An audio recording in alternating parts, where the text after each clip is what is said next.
Second. Second by Bernie. All in favor? Aye. Opposed?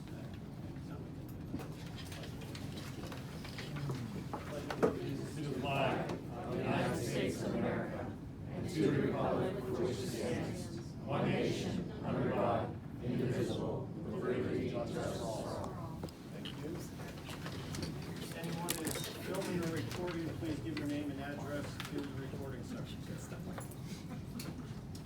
Bernie.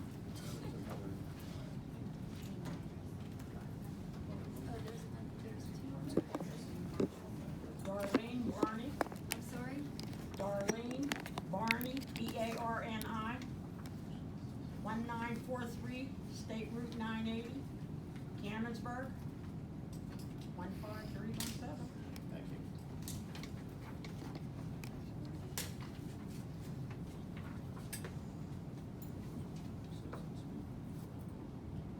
Citizens speak, we have Ann Thomas.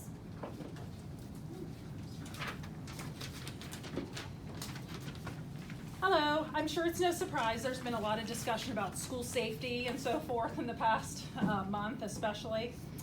I'm no expert. I do have a couple practical low-cost ideas gathered from a lot of reading and listening, as I'm sure we all have. So I'd like to share a few for consideration to improve on the already great security that our district has. Maybe some of them already exist and I just don't know.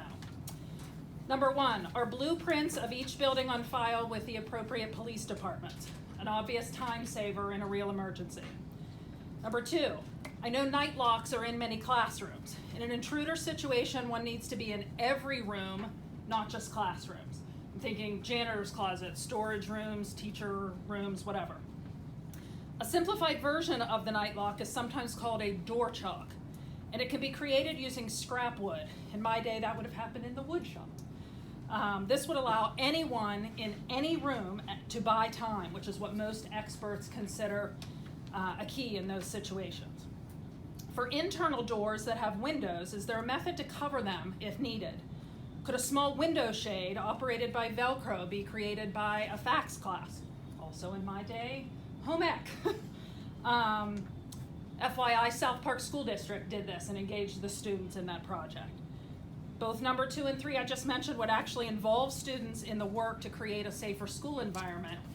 And I think that would be really cool exercise in self-empowerment for them. Number 4, does every room in every building have an identifying number posted both on the hallway side and on the inside? If somebody takes shelter in a room or a closet and they don't know where they are, they cannot identify themselves or their location in a real emergency. Also, that's an effort that takes virtually no money. Finally, this last one I'll call window communication cards. Currently, we have room number signs visible from outside or from the parking lot or whatever. There could be a system established using a large card color-coded on each side to communicate to officers or administrators or responders outside. This one's a little harder to explain, but I liken it to my days of working in branch banking. When you showed up in the morning, everybody didn't just sweep into the location. It had to be checked, security, etc., and an all clear signal given. School might work a little bit differently, I'm just thinking out loud, but some way to communicate a red alert to those on the outside, possibly helping responders understand that we have a wing that is a problem or a certain area. I was just trying to think of low-cost ideas. Heard these from a lot of expert sources recently, so thank you. Always happy to help with anything, but appreciate your guys' time. Can you send that to us, please? Sure. Email? Thank you. Ms. Sure, Thomas. thank you.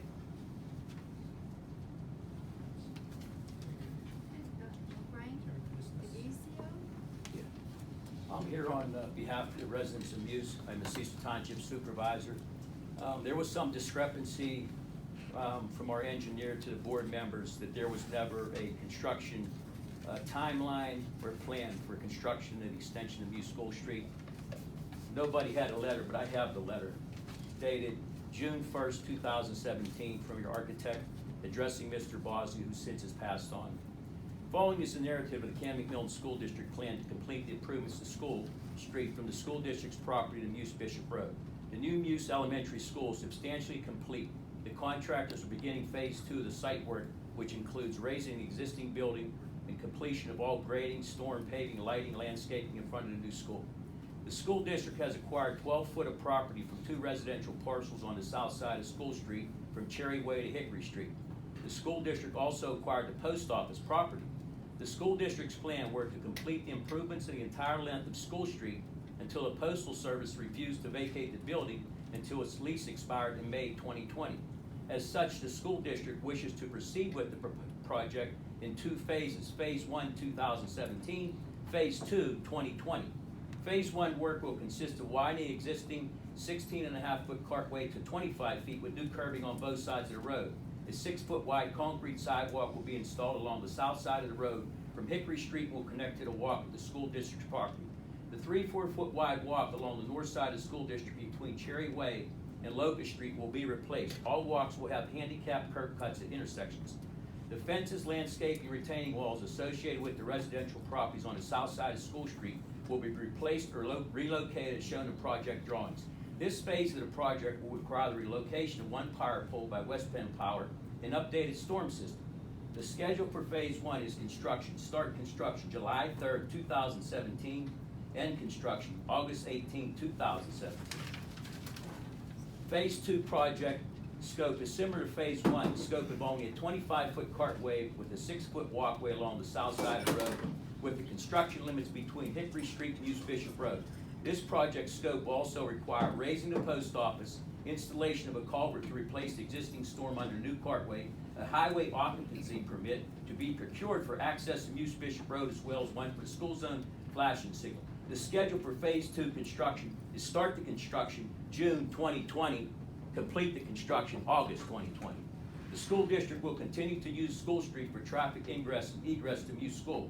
A number of alternative routes to avoid the jog around the post office were explored by Worcester traffic engineers. All the alternatives were problematic and determined not to be feasible alternative bus routes. I spoke with your architect 3 weeks ago. I just want to highlight some of our conversation. Okay, Mr. Hayden has blamed the adjacent property owner, which on June 6th, Monday night, we vacated School Street. We gave it to the adjacent property owner.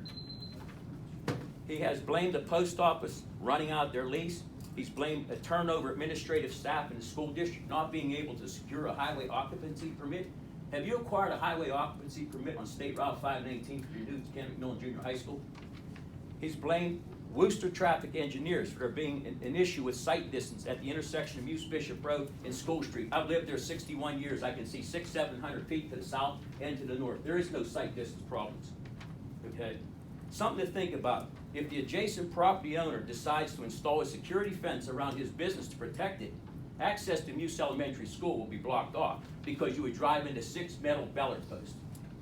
Okay, if you feel confident with current traffic patterns going to and from Muse Elementary and have no sense of urgency to complete this project, which is 2 years outdated, why in God's green earth would you ever eminent domain a community's post office when you have proven all along for the course the traffic has still been okay? There was no need for this course of action. You were voted in by the residents of this school district to make good, sound decisions, but it's evident you've dropped the ball on this one. Thank you. God bless. Brad Barnes. Hi, I'm Brad Barnes. I'm the property owner Mr. Gizio was talking about. We owned Barnes Brothers Motorcycles in Canonsburg, and we just purchased the former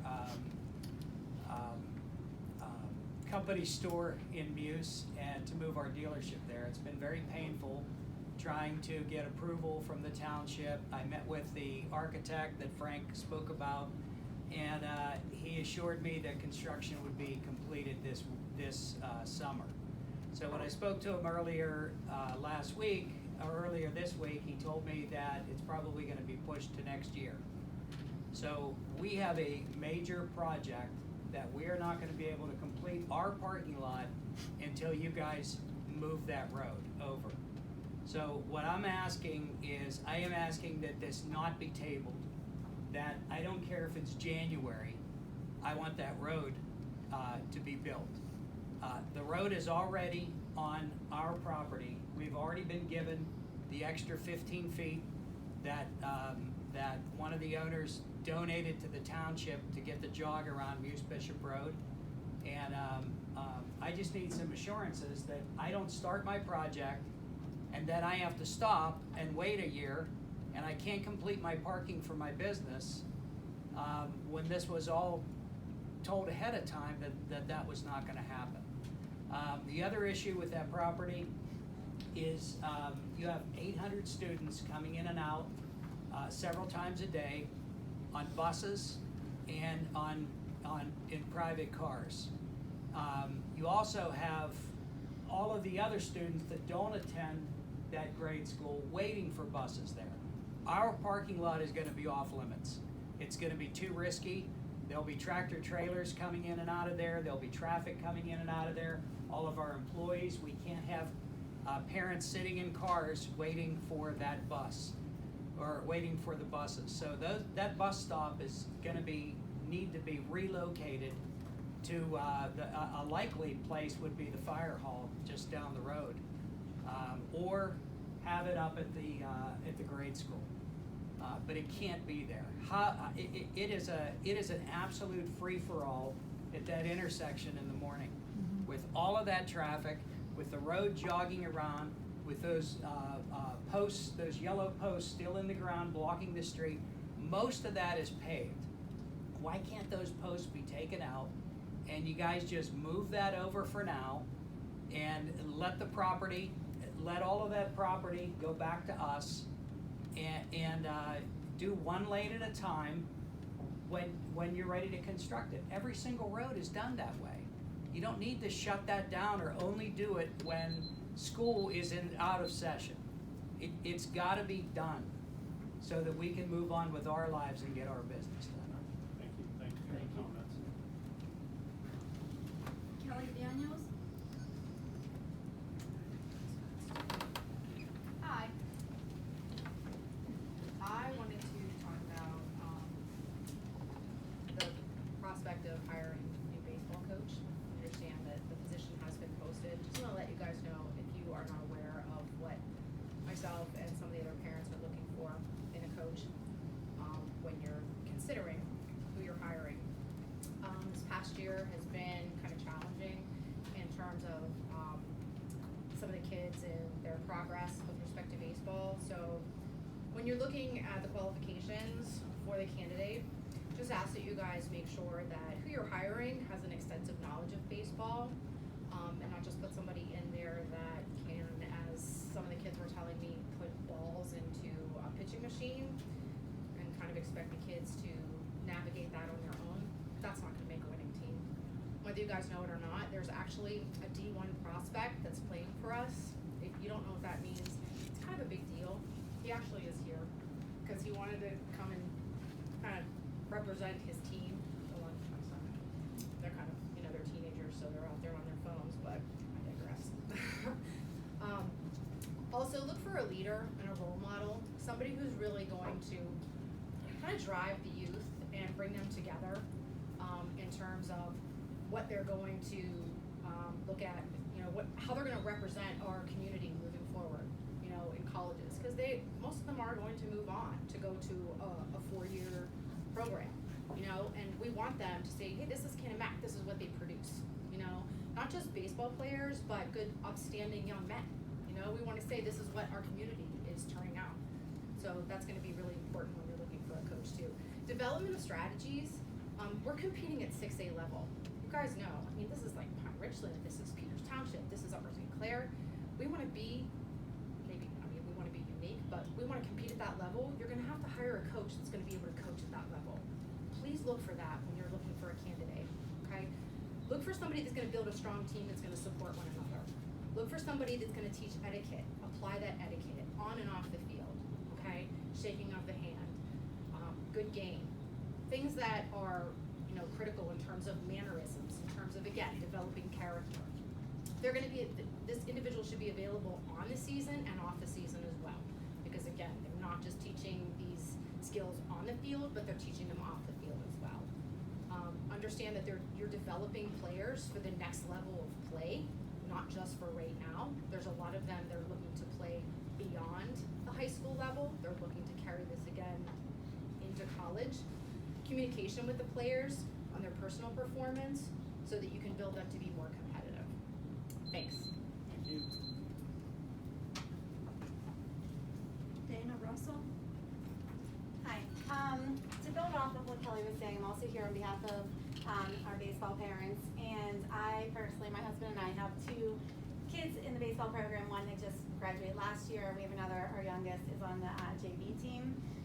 And I put in here, I could fill up an hour to talk about the disaster our program has been.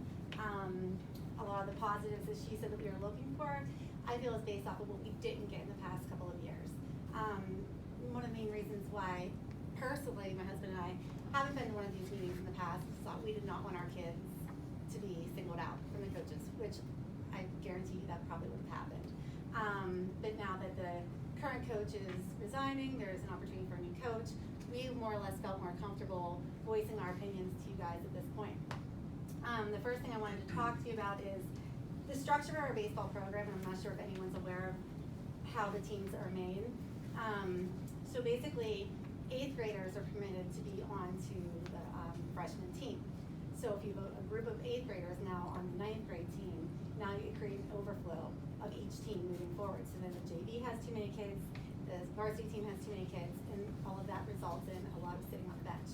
So you have athletes who are coming into the program who were far better athletes at the beginning of the season, and by the end of the season, by sitting and not even having their at-bats, they're regressing. Also, whenever you have kids sitting, and in the past, the coaches basically would play a kid, and if that athlete has a bad game, which it's baseball, you can have 2 bad games in a row. The next game, you could be hitting home runs. That's patience of a coach to allow those athletes to grow. Instead, in the past, recent past, and in the past years, our coaches would immediately replace that kid, pull up a 10th grader, replace a senior, and it created chaos within the teams. It promoted competition with the teammates. Instead of building morale and gelling teams together, it did the opposite. And then last year, my son was a senior. No, this didn't apply to us. My son was a captain. Great year, but I'm looking out for the parents and the kids, that are coming up. They're going to experience the same problems. He had 13 seniors on his team. I want to say maybe 4 or 5 actually played, and the rest of the seniors sat their senior year. We brought up other kids who were 9th and 10th graders who were at the same level as these seniors. So to me, if you have a senior who's the same level as a 10th grader, you let that senior play. So a lot of these kids, their senior year has been given up, and so I'm proposing, if you're going to keep the same criteria where 8th graders are allowed to play, have 2 JV teams. Have an A team and a B team, or something that allows, if you're gonna have all these players on a team, then having 20 players, either make cuts, or something needs to change. Number 2, and along with these parents, we just don't feel like baseball's a priority at Canon-Mac. We saw in the notes that football's getting $260,000 for a scoreboard. We don't even have a scoreboard. We'll take the one if you guys don't want to have it for the football field and use it our baseball field. We don't even have a field for our seniors or for our varsity team to practice on.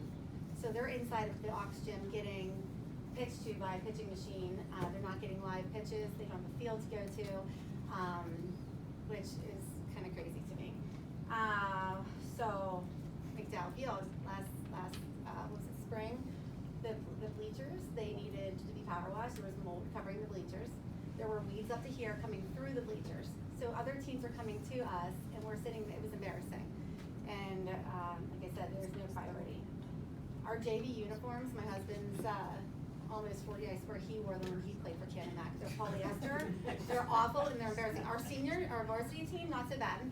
But can't we fundraise? Can't we pay out of pocket if that's an option? It's just a bad look for Canon-Mac when we are outdated.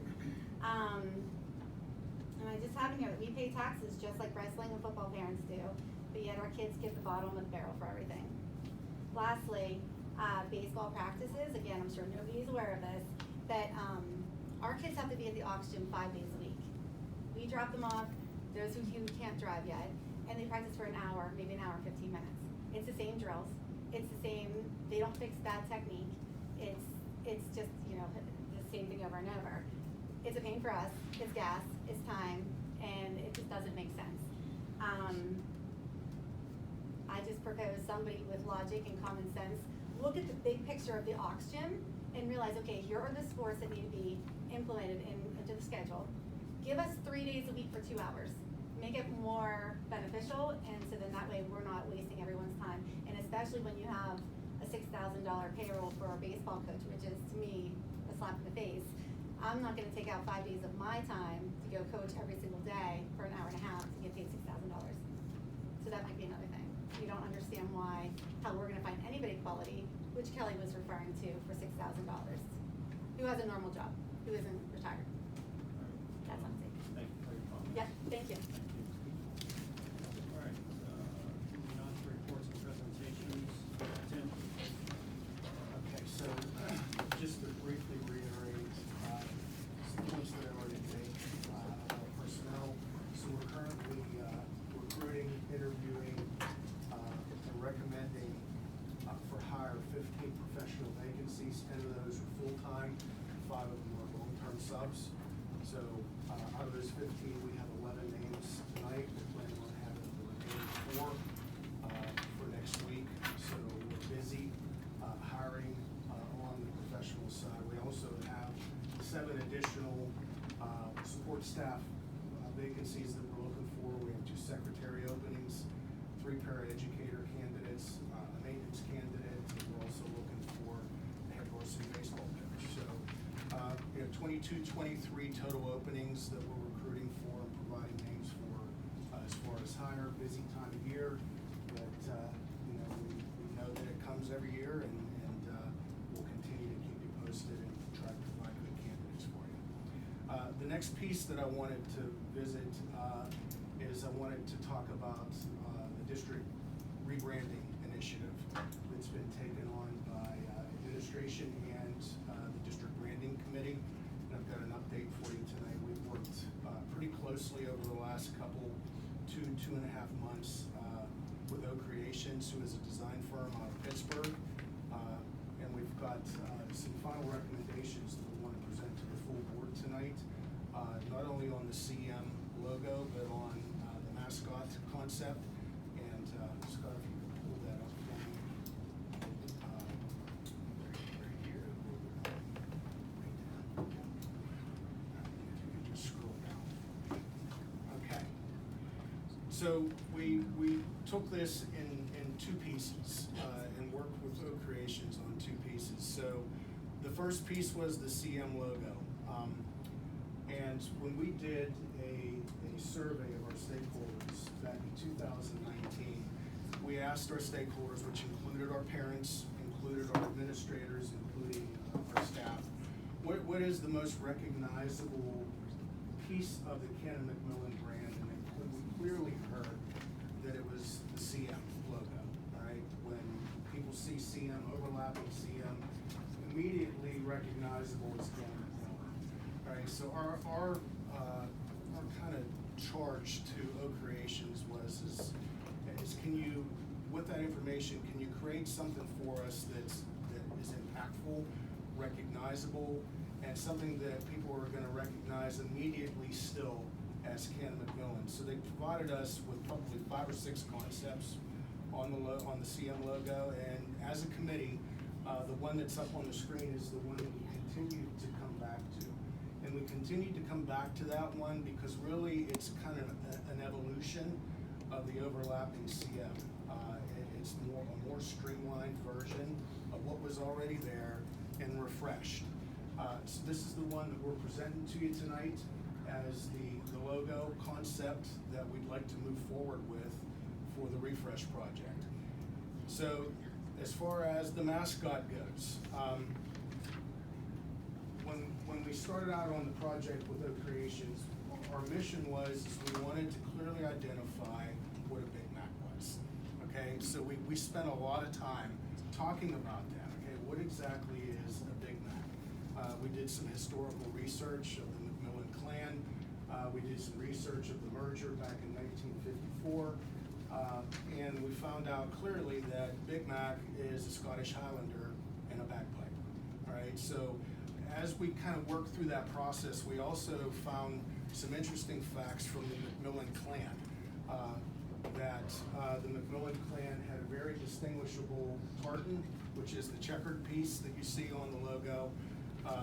Big Mac, at least in the previous logo, had a beret with a yellow feather. All right, and bagpipes were prominent, and those were elements. And you can see the shield on the bottom mascot as well, which was also prominent in the McMillan kind of family history.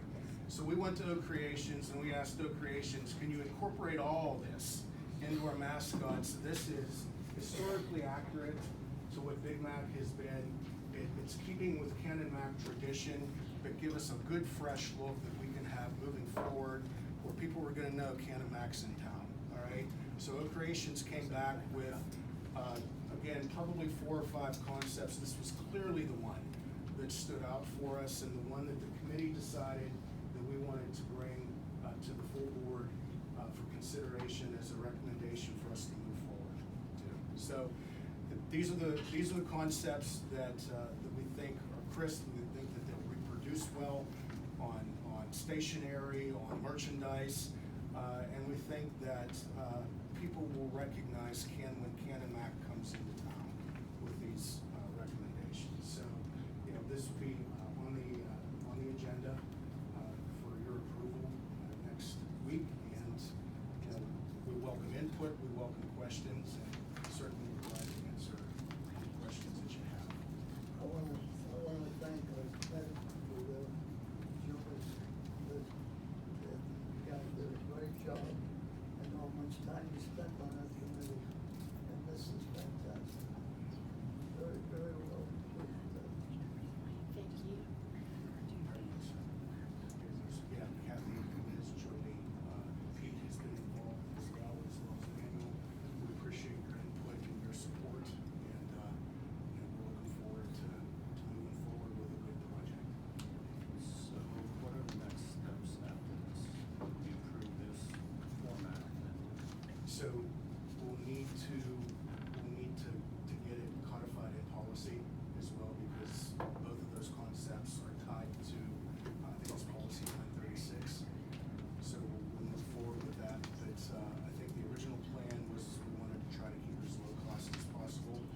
So we were looking at a rollout with stationery, business cards, those types of things, and then we're gonna look at phasing it in a bigger way moving down the road.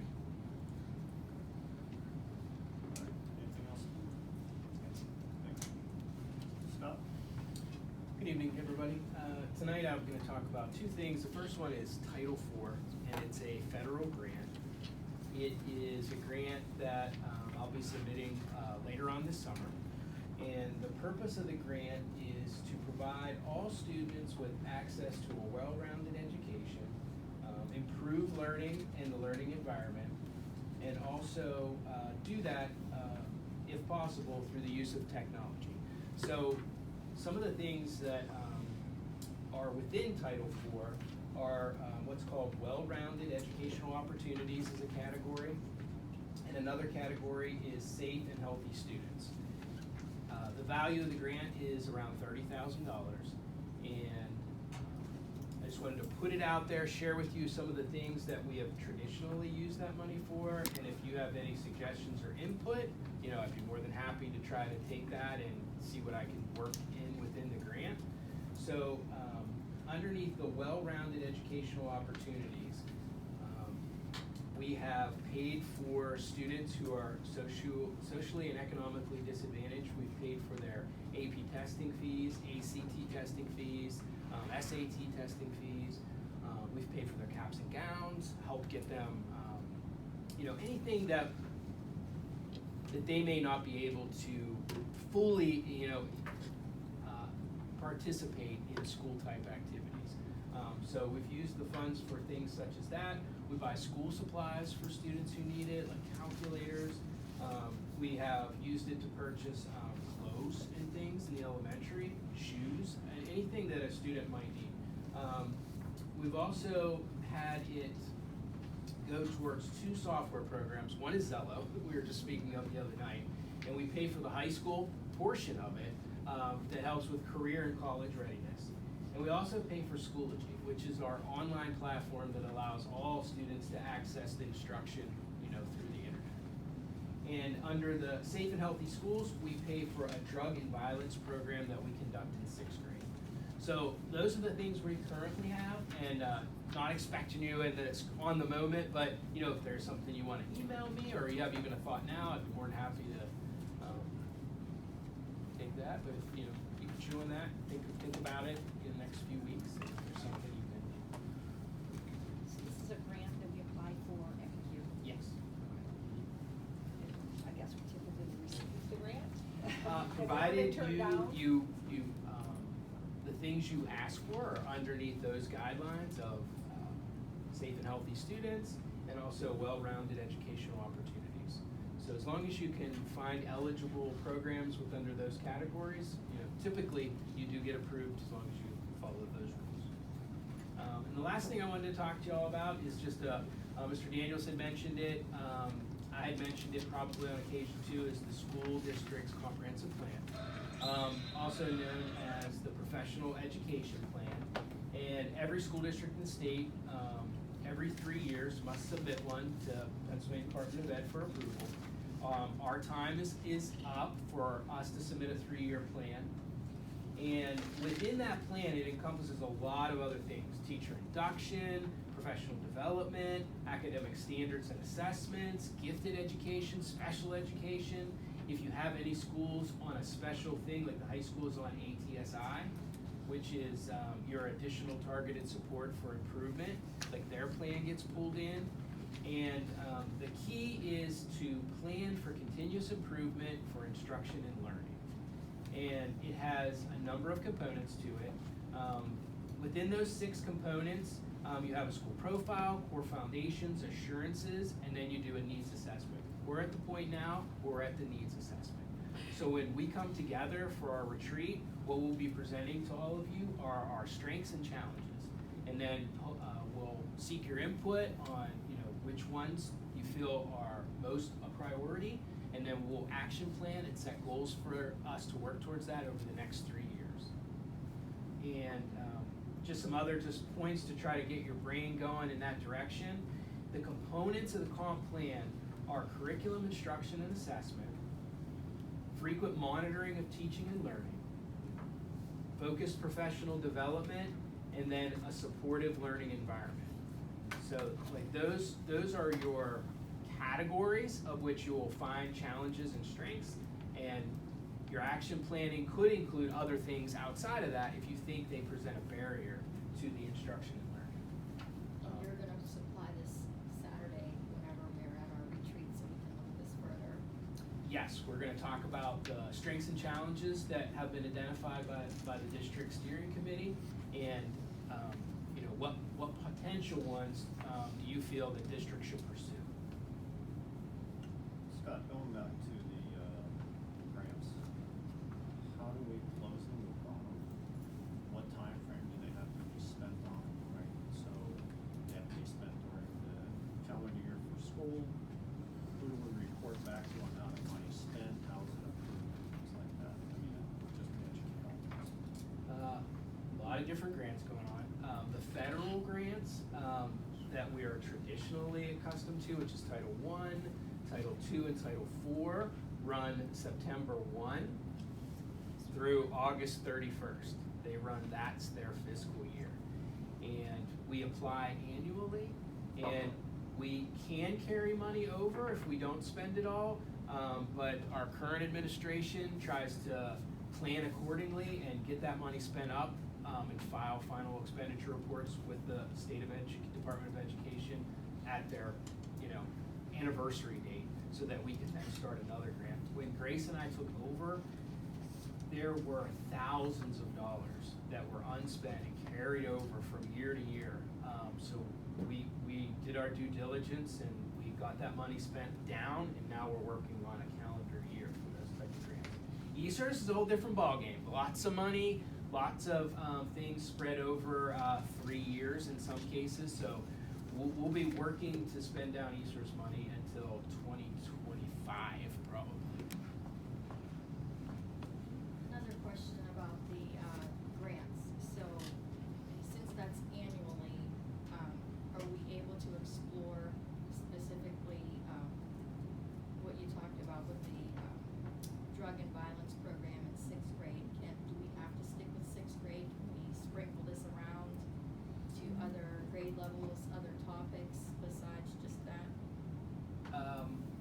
yes, you could definitely do that. The allocation that we currently have, for that program is about $4,500. So within the whole grant being $29,500, not a lot of funds to do, so, we may have, if we wanted to expand in that area, we might have to look at eliminating some other things that are currently in the grant. And as Mrs. Mansman often says, we don't like to give stuff up either. So if we take it out of the grant, we should probably expect that there will be a request for it to be funded in another way locally. But yes, absolutely, you could use that money to open up different programs. And there are other programs in place already. This particular program we fund through Title IV. It wasn't always funded through Title IV. Anything else, Scott? That's all for me. Any other questions for Scott? Morgan, anything?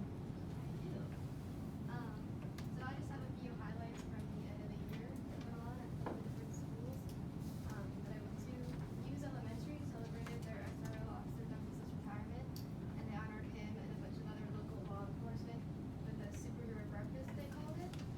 They have this event every year at different variations, so a bunch of different law enforcement just come out and the kids get to eat breakfast or look at them. It's just a way to honor him and introduce the new SRO, which is Officer Burns. So there are pictures on the website from that and our social media.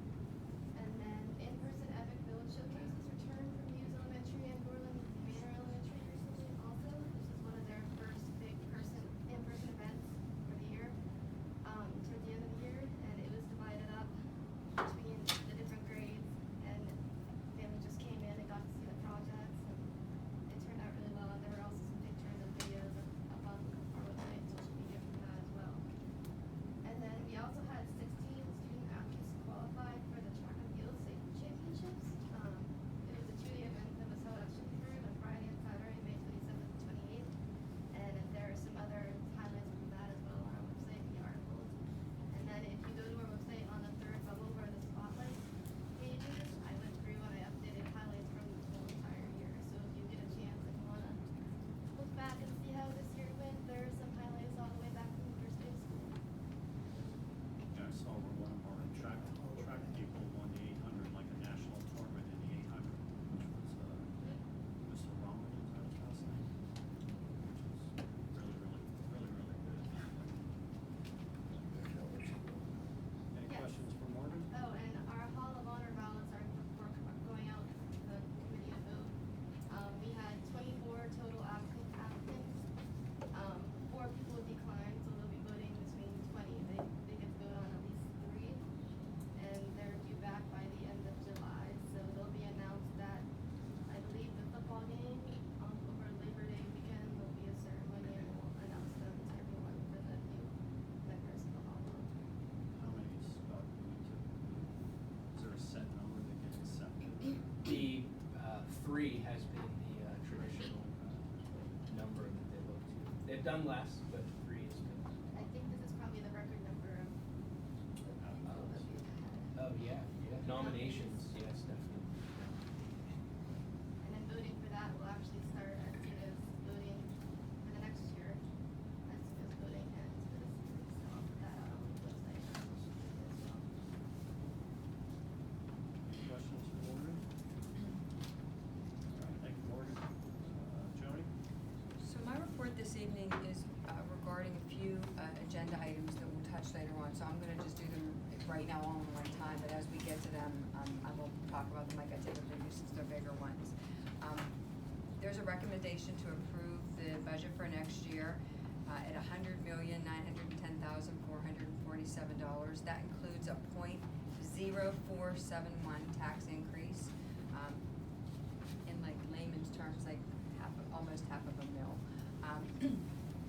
In last Tuesday, we had a pretty extensive budget finance meeting. It was, we had our finance team here, and then we went over the budget in great detail. Tonight, I'm doing it at a summary level, but every board member had been provided in their mailbox a packet, so if you had questions about the detail, or if you do, leading up to the vote next week, certainly do reach out. From the proposed budget to now, what changed? about $1.6 million in expenses. I added the things I said that we discussed that we were gonna add. I'll give you some highlights. We added a large expenditure for cyber charter schools based on actual expenditure increases. Out-of-school placements. We had a number of personnel increases, new positions. This is a sample of them. We added some paraeducators, professionals, the transportation department, the maintenance department, administrative, special education, athletics, and the business office. So we really touched almost every area of the district. Personnel for the first time, I think, as long as I've been here, 15 years, we had a 7% increase in personnel, which is pretty large. We're typically around 3 to 4%, but we had a lot of things on our plate for this year. We also added, overall expenses went up 6%, the personnel component of it was 7%. The district added to their expenditures a new club at the high school, esports, and the necessary personnel to go along with that. The inclusion of an advanced placement testing payment, that was formerly paid by our parents, but internally, we made the decision, the board made the decision to add that to the budget for next year, in the hope that more students take the test instead of not taking it. We increased substitute pays for substitutes in the following areas: cafeteria, secretarial, professional, custodial, and paraeducators.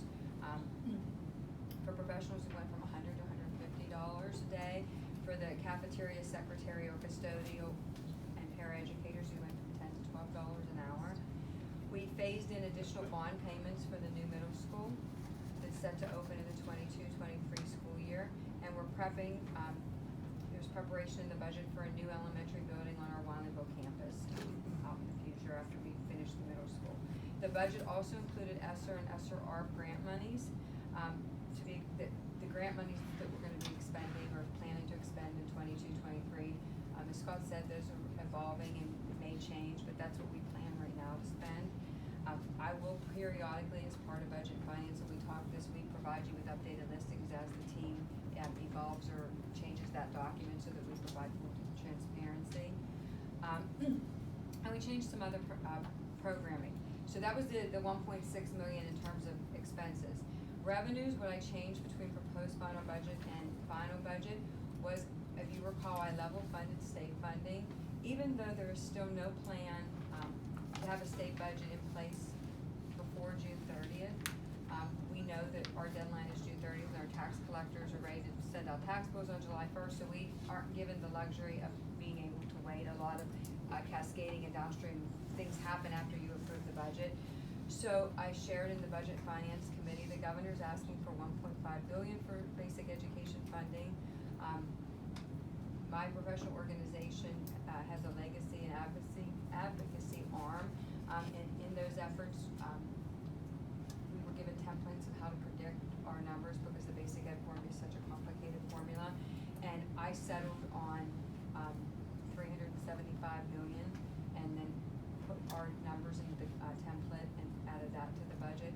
So we increased state funding by that amount. It may come in higher, it may come in lower, but I hope I made a good guesstimate of that. If it comes in higher, we've had some talks internally about earmarking some of those monies for future projects, but when we get to that, we can talk about that once we see what we get. If we're short, there is a small reserve going into the budget, and we do have some reserves if we're short, we'd be able to capture it that way. So hopefully I split the difference and made some good guesstimates. Local revenues did go up between proposed final and final. I get a certified amount from the county in May. I then reached back out after I got the certified and asked if they could give me a better update. So I was able to increase local revenues a little bit more. So all that being said, the budget has a 0.047 tax increase. The board had the ability through Act 1 to go to a 0.4063 increase. Because state funding is so unstable, it really wasn't prudent to expect all of that without knowing what monies we're gonna get. That will leave us a surplus of $127,775. What that means to a taxpayer is a $200,000 house, that's $9.42 a year or 78 cents a month. A house that's assessed at $400,000, that's $18.84 a year or $157 a month. So you would take your assessed value in that and figure out where you are in that component I gave you. Hopefully, the board will approve the budget on June 29th, and we can let the tax collectors know and move forward with that. The other item that's on the agenda for this evening is the homestead farmstead exclusion. For the first time since homestead farmstead has come into inception, our amount has changed, and this year, we've got 1.1 million, which we initially budgeted at the beginning of the year as part of local revenues, and then once the state certifies that those gaming revenues, because gaming revenues were off the chart this year, we get monies, it moves from local to state, and we typically get around 925,000, we got 1.1 million this year. Once I did the homestead calculation, what that means to our taxpayers who have filed a homestead farmstead exclusion with the county, they'll get $129 off of their assessed value. 129.77 off of their assessed value as a discount to their taxes this year. So I think that you'll see those later in the minutes, but if there are any questions, I best out and answer them now. Daniel, yes, Tony, sir? I wanna thank you very, very much. We had numerous budget finance committee meetings, and you shot for that millage stream first. Gonna have a new $85 million school opening up in October, and the tax raise on that's gonna be less than $1 million. Outstanding. Thank you. Yeah, I know I missed a couple of budget and finance meetings, but I had received the materials, I reviewed them, I had a very long talk with Samantha earlier this morning, and we talked about not only the issues she's identified here, but also other ones. I'm really disturbed by the size of this budget, being a 6% increase overall is something that it's not even we haven't had a budget like this even close in the last few years, and I understand all the reasoning behind it, and if it wasn't for things like expected extra money from the state, etc., I would probably be compelled to vote against the budget. However, I'm convinced because of the work that's been done and the trust that we have in our business office to give us good financial advice overall, that I'll vote for it. I do want to mention just a couple things that I think that concern me. One is the assumptions on fuel prices and inflation. You know, we had to pick numbers for the purpose of generating the reports, and they're educated guesses, and they're very educated guesses, but I'm worried that we may be undershooting those numbers, and that could have an issue for us down the line. I'm also extremely concerned, not for this year and not for next year, but the fact that the effect that this EASERS money is going to have is the same effect that the ARA, the American Recovery Act, monies had back in 2009, 10, 11, 12, where when all that free federal money dried up, all of a sudden there was a drop in funding from the state of $1 billion across the state.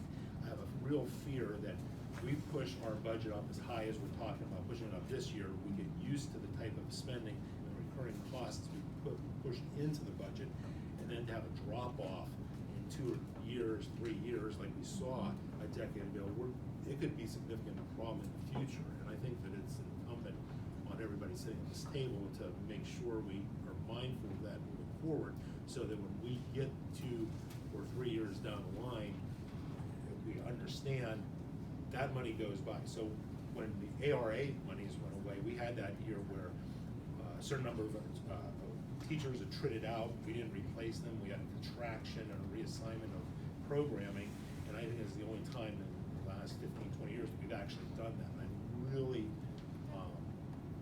worried that we're going to see the exact same thing once, I guess, the quote-unquote free federal money stops flowing into our coffers. So thank you once again, Ms. Mansman, for doing your job and doing it probably as better as anyone in the business at this point. But it's concerning. 2007, 2008, the budget of this school district was $38 million. In 2020, it's $101 million. And I don't think we should ever lose track of the fact that we're in charge of a very, very large amount of taxpayer money. Mr. Szymanczyk, I shared that slide with the Budget and Finance Committee from the ARA funds because it is significant. And I also mentioned that I didn't mention to you on the call today, it would have been in the minutes, that I do anticipate tax increases the years that the funds dry up, because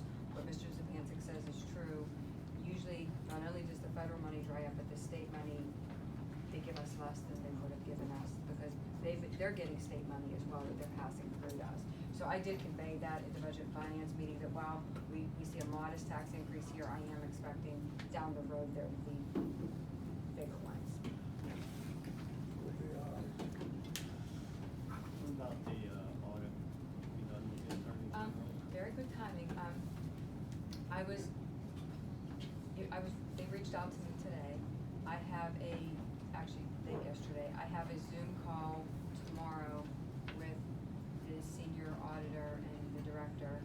And hopefully I have some information after that call to pass along. It's only with me. One of my questions is, will they be interviewing anyone else?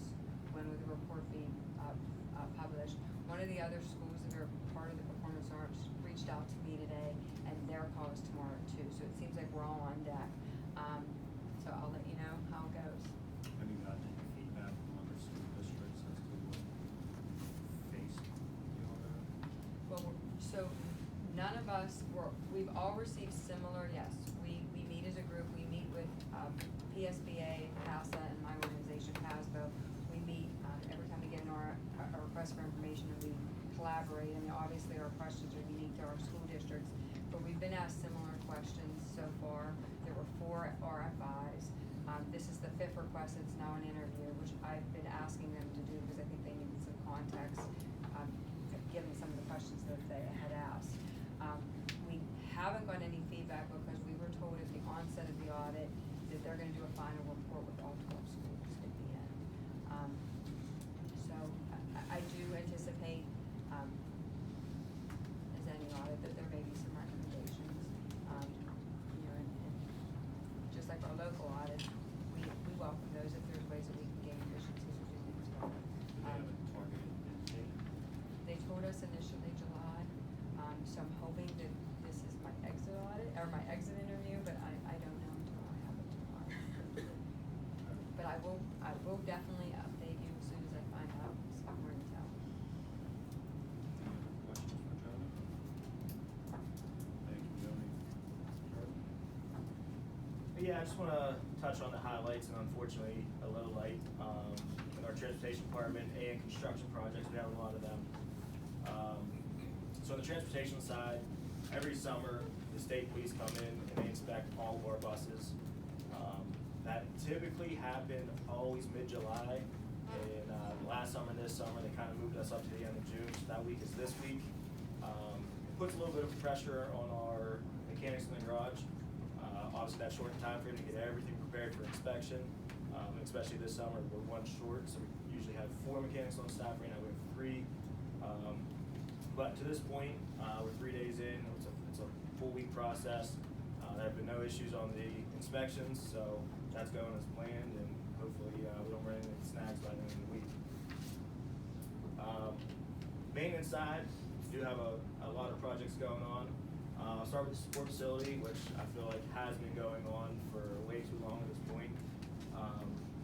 But there is light at the end of the tunnel. The carport structures are going to be finished by the end of next week. That has been by far the longest stretch of this, and we couldn't get material, and we couldn't get workers, and kind of really stretch us out a year past our completion date. But by the end of next week, construction will be complete. So that leaves the work is paving on the bottom lot, bollard installation, and landscaping. That total work combined is 2 weeks, so we have a 3-week time frame for total completion at the support facility. The second project I want to give you an update on is the new School Street Extension project. We do have an HOP application in with PennDOT. You will see an agenda item tonight. That is for additional cost to Wooster and Associates. They are handling the application process for us, and the fees, due to the time frame and the excessive comments from PennDOT, are necessary to continue the process.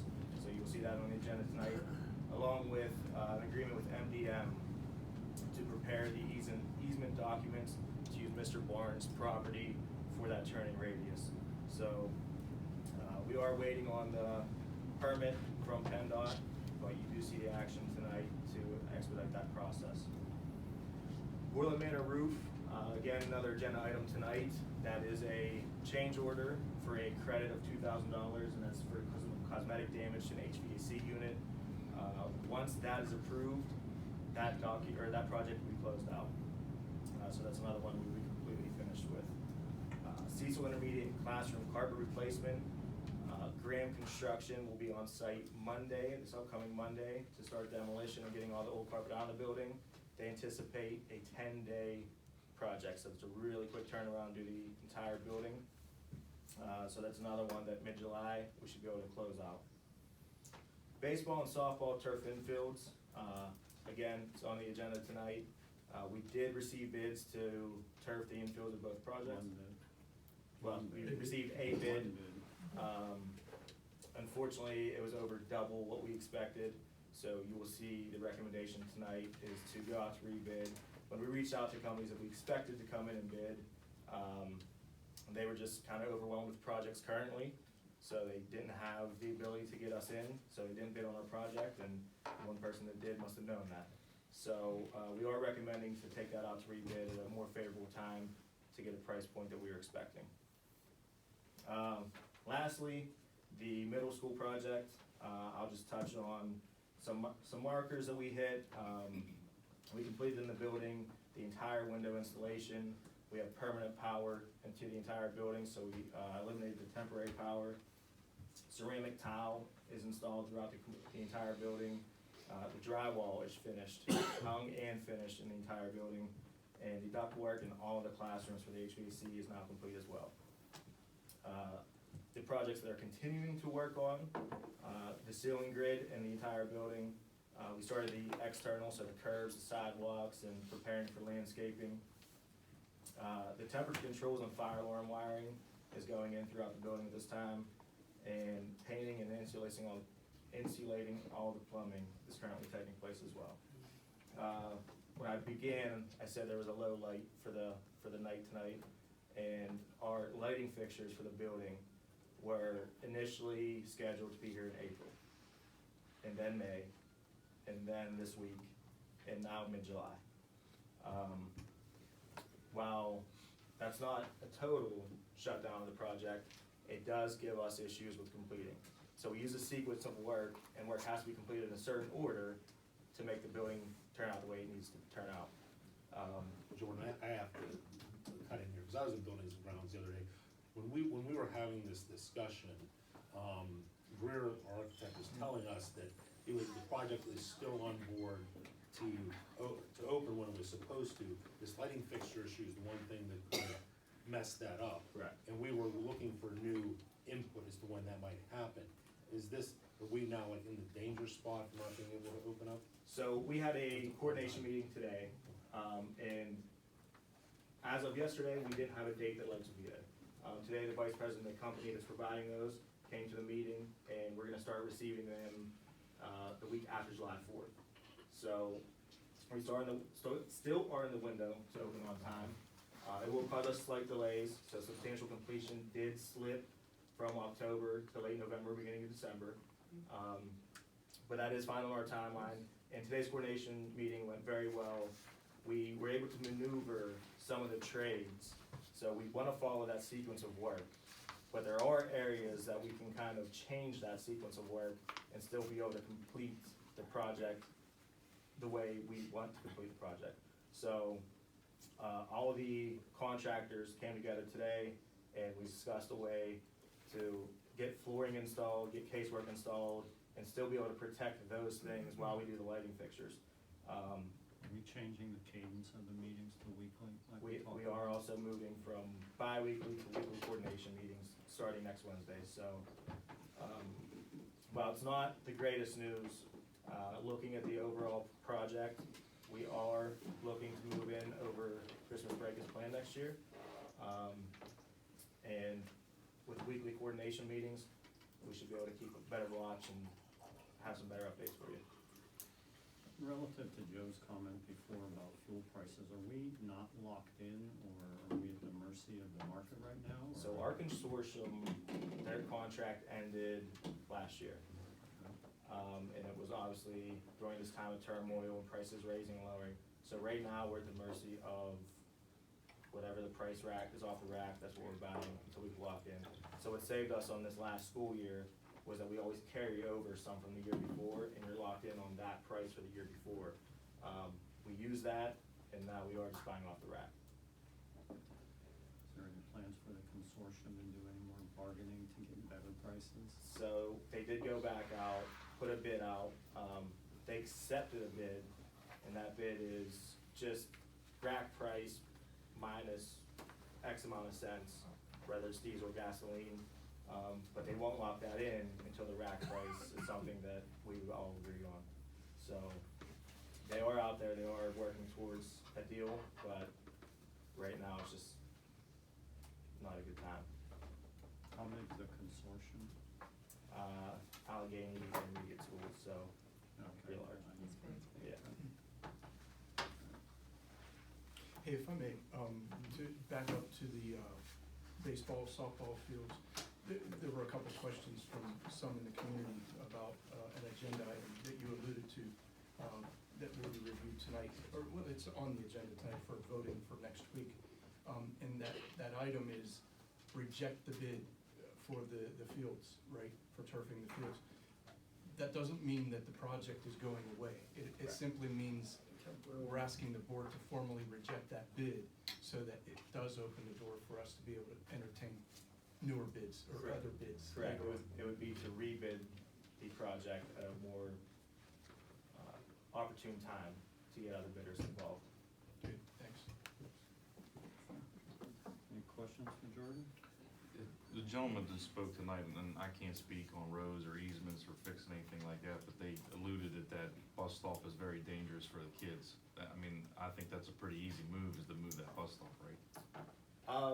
It is a busy intersection, and we have a crossing guard out there. You know, I've talked to Mr. Barnes previously about some options to move that stop, especially once we widen the road, because we're gonna lose our part of the property. So we will have to find an alternative location, and we could start that process now. But you could move the bus stop to where the kids get the bus.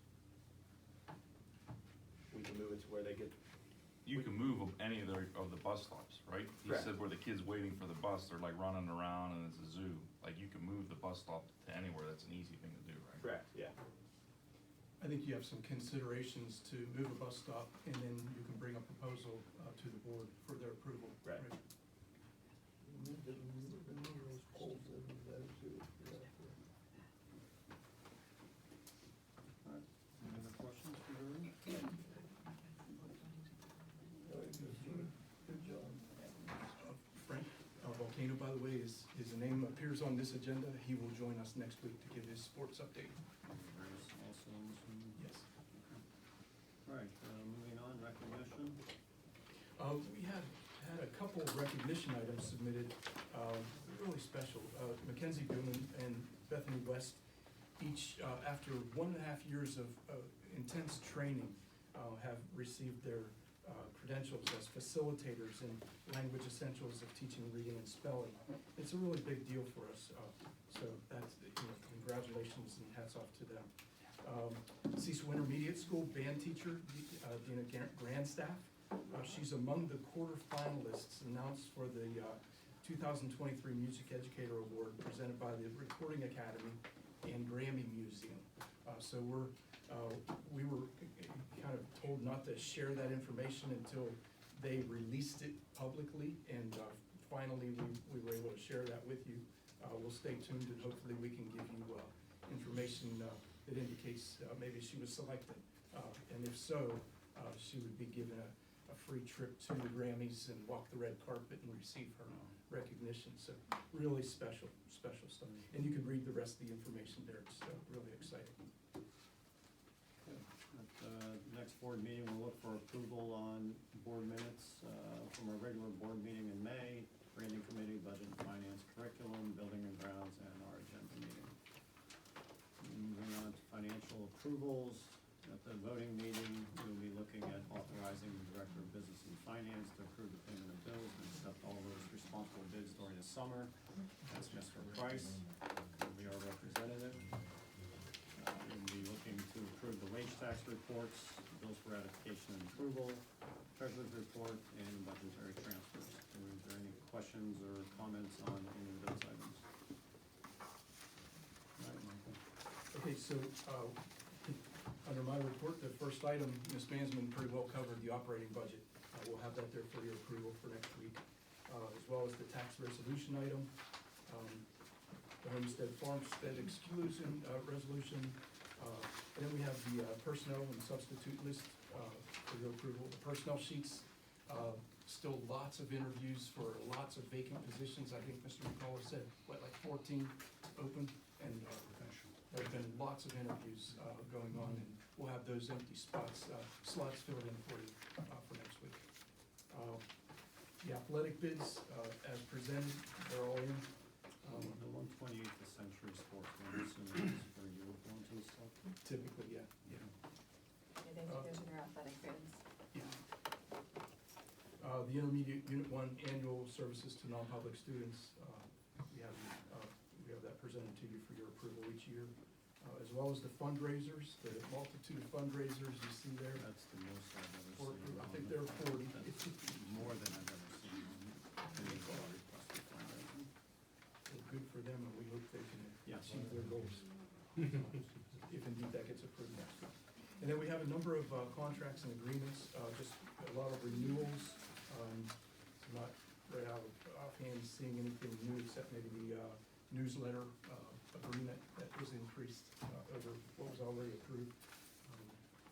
And the next item, disposal of property, a couple of buses, which we do every year as we cycle new ones in. And the purchase of cafeteria equipment. I don't know if you care to speak more about that, but. We had I reported a few board meetings ago that we were anticipating a surplus in cafeteria. There's strict rules on what you can do with surplus in the cafeteria. You're not really allowed to have a surplus. You are allowed to replenish equipment. And so we're waiting for final guidance on what we can do with surplus, but we know we needed these three pieces of equipment, so we went ahead and bid those out. This next item is facility usage for board approval. And typically, we don't have the board approve the facility usage, but in this case, it's a standalone contract for the use of our swimming pool. They've been doing that for quite a For while. years, yes. Next item is adoption of textbook, and that textbook is either floating around, it's over there on the credenza, yeah, for your Michael, review. are we sure we have the right one this time? Yes, yeah, Grace was Just very make good. sure. Yeah, especially with Grace not here, so. Yeah, she put it there herself, and we reviewed it, actually, had access to it at the curriculum committee meeting the other night. In addition, the change order for the Old Manor roof replacement, the credit of $2,000, which Mr. Mayor shared with us. Another item for disposal of property, this is recycling of computer equipment, under policy 706.1.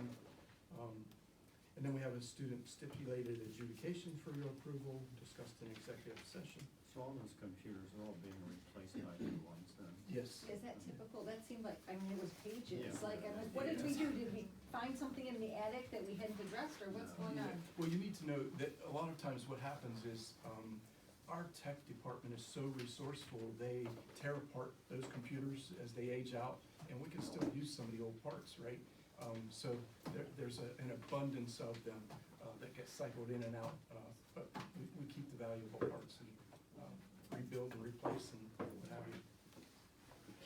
Utilization of power aid funds, we have here for your approval, we'll ask you to approve the expenditure of $10,596.96 to purchase a new wrestling mat. It's a one-time expenditure for that project. The next item is temporary provision of instruction resolution. And what this is doing is, we've done this before in the midst of the pandemic emergency status in the state of Pennsylvania. It gives the superintendent the authority not to have to wait for a board meeting should we suddenly experience a spike in numbers where there needs to be a programmatic change. I can do that outside of the actual board meeting. We could do retroactive approval, and certainly, not take those kinds of actions on my own without at least informing the board, but it allows us to do so without formal board action immediately. And the next item, we've done this before as well, each year since the pandemic, the emergency instructional time template. It's a template created by the Department of Education, which includes a schedule, should we have to revert back to hybrid and remote. Certainly, we don't want to have to do that, but this would provide us with a plan, should we be in a situation where we have to. Can I ask a question about the Absolutely. temporary provision of instruction resolution? Yes. So I understand that it was put in place due to COVID. Has it historically been kind of like cycled through where you've been given the authority to do that and it's always been approved, and why are we potentially approving again? Do we think we're gonna have a flare-up and we're just being cautious? Like, where's this coming from? In my experience, I mean, this is school code related, but in my experience, we've not done this before the COVID emergency. And we are not, believe it or not, we are still in emergency status for the COVID pandemic. So that's why we continue to ask you to go ahead and approve it, just in case numbers spike to the point where we have to make changes. And is it the state that then is deeming that we're still in emergency? Yes. Okay. Yeah.